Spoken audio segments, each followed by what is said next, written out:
guys, இந்த land பண்ணி நம்ம பார்க்க போகிறோம். மாம்பழ ஜூஸ் தான் போட போகிறோம். எப்படி போடுறதுன்னு பார்க்கலாம். தேவையான பொருள் 2 மாம்பழம், 2 மாம்பழம், ஐஸ் கட்டி எடுத்து வச்சுருக்கேன். இப்போ பாருங்கள். அப்புறம் சப்ஜா சீடு ஊற வச்சுருக்கேன். சப்ஜா சீட், அப்புறம் ஜீன் எடுத்து வச்சுருக்கேன். அப்புறம் கட்டாக மிக்ஸி இருக்கு. முதல்ல மாம்பழத்தை வாஷ் பண்ணிக்கலாம்.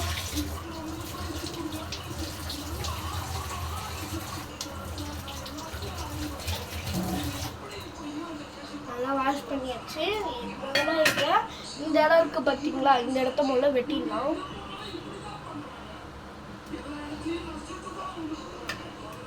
இதில் ஏன் நான் வெட்ட சொல்கிறேன்னா, இது வேஸ்ட் எது இந்த காம்பு இருக்குல்ல, அந்த மாதிரி வெட்டிட்டு இந்த ஓரம் இருக்கும் பார்த்தீங்களா, இந்த ஓரத்தில் இந்த மாதிரி வெட்டினீங்கன்னா இப்படி வந்துடும். இதை நான் இப்படி வெட்டிட்டேன். இதை நான் இப்போ பீஸாக மிக்சியில் போட்டு அரைக்கிற அளவுக்கு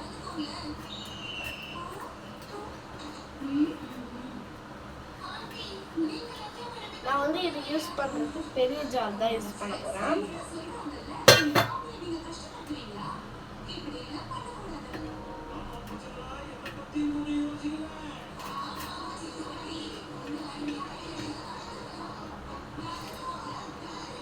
போட்டுருங்க, அப்படியே தோலாடியே போடுங்க. அப்போ தான் சத்து உடம்புக்கு.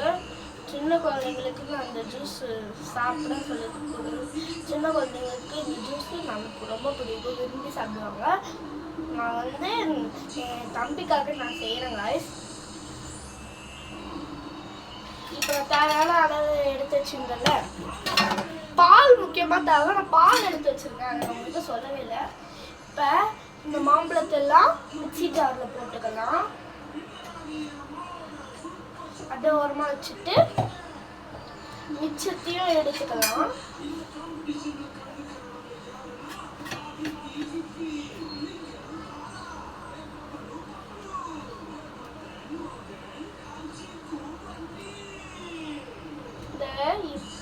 இந்த மாதிரி நம்ம முதல்ல வெட்டின மாதிரி வெட்டிக்கலாம்.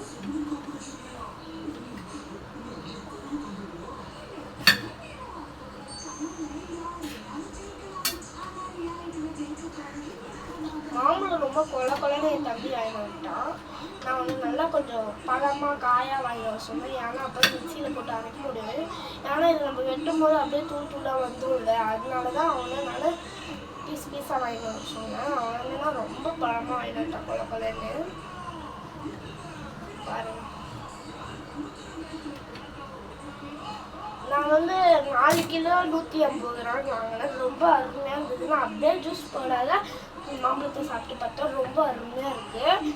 இந்த மாம்பழம் வந்து நான் ராமேஸ்வரத்தில் வாங்கினேன். ரொம்ப அருமையாக இருக்குது. நாங்கள் டூர் வீடியோ போட்டால அதுலேயே உங்ககிட்ட காமிச்சிருக்கோம். அப்படியே நான் மறந்துட்டேன். டூர் வீடியோவில் நாங்கள் ராமேஸ்வரம் கன்னியாகுமரியில் போனதில்ல, அப்போ நான் ராமேஸ்வரத்தில் வந்து மாம்பழம் வாங்கினேன். அந்த வீடியோ நான் உங்ககிட்ட காட்டின மாம்பழம் வீடியோவை. அதனால இப்போ நான் அந்த மாம்பழத்தை ஜூஸ் போட்டு காட்டுறேன். நாங்கள் வந்து டூ டேஸ் ஆகுது. இப்போ நம்ம ஒரு மாம்பழம் ஃபுல்லாக போட்டோம், கொட்டையை அப்படியே வச்சுருக்கோம். இதில் வந்து நம்ம வந்து ஜீனி போட்டுக்கலாம். தேவையான அளவு ஜீனி நான் வந்து 5 டீஸ்பூன் போடுறேன்.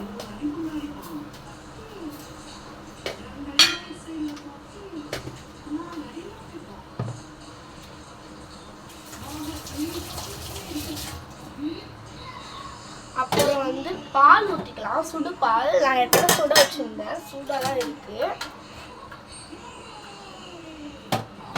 வடிகட்டி ஊற்றிக்கலாம்.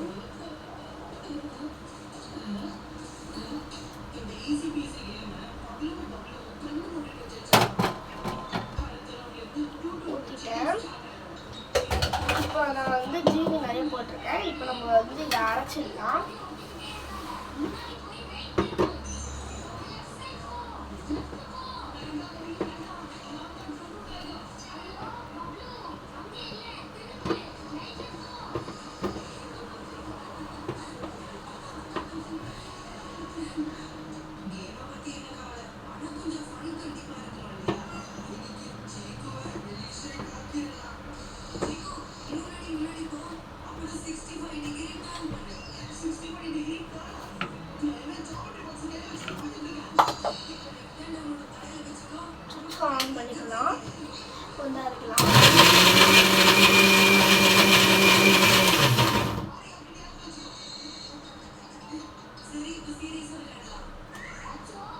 சூப்பராக வந்துருக்கு.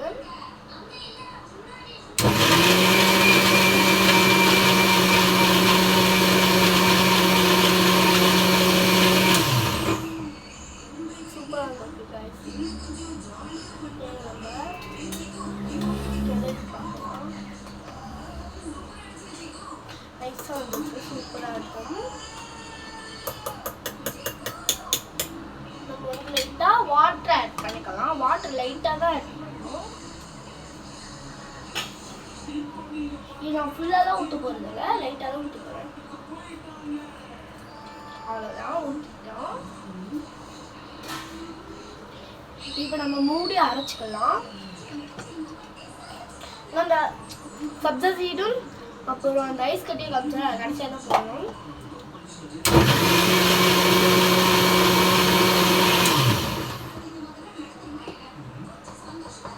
சூப்பராக வந்திருக்கு கைஸ். அவ்வளோதான், ஜூஸ் முடிஞ்சிருச்சு. நம்ம கட்டிடலாம்.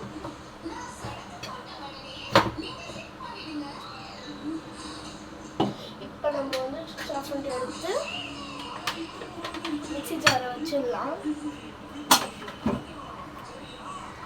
இப்போ நம்ம வந்து இதை வாஷ் பண்ணிக்கலாம்.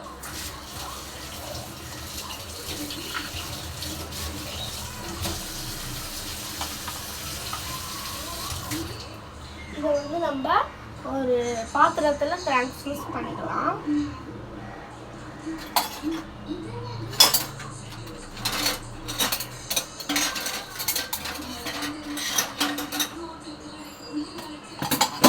இதோ இந்த பாத்திரம் நான் எடுத்திருக்கேன்.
நல்லா கலக்கியாச்சு.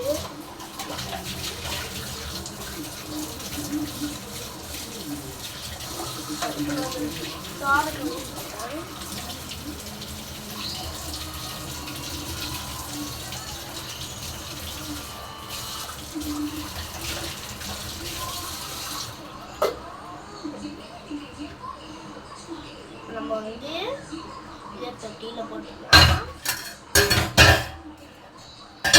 இது வந்து நான் மூடி வச்சுருவேன். எனக்கு இது சாப்பிட்டு பிடிக்காது. எங்கள் அம்மா வந்து அப்புறமேட்டு சாப்பிடுவாங்க.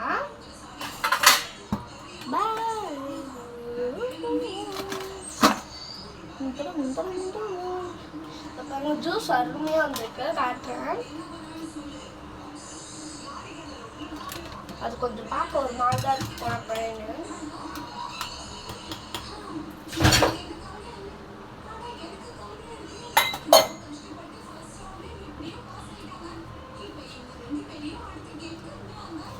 இன்னும் கொஞ்சம் ஜீனி போட்டுக்கலாம், ஜீனி பத்தலை.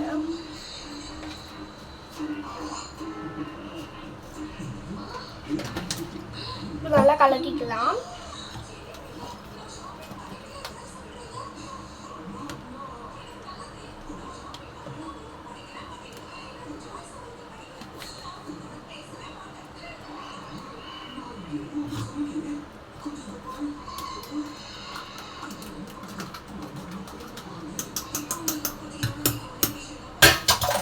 பாய். நான் இதை வந்து ஃப்ரிட்ஜில் வைக்க போகிறேன். பாய். இந்த வீடியோ பிடிச்சிருந்தா லைக் பண்ணுங்கள், ஷேர் பண்ணுங்கள், சப்ஸ்கிரைப் பண்ணுங்கள். அதுவும் இல்லாத இந்த ஜூஸ் வந்து உங்கள் குழந்தைங்க டெய்லி செஞ்சுட்டாங்கன்னா ரொம்ப ஹெல்த்தி. பாய்.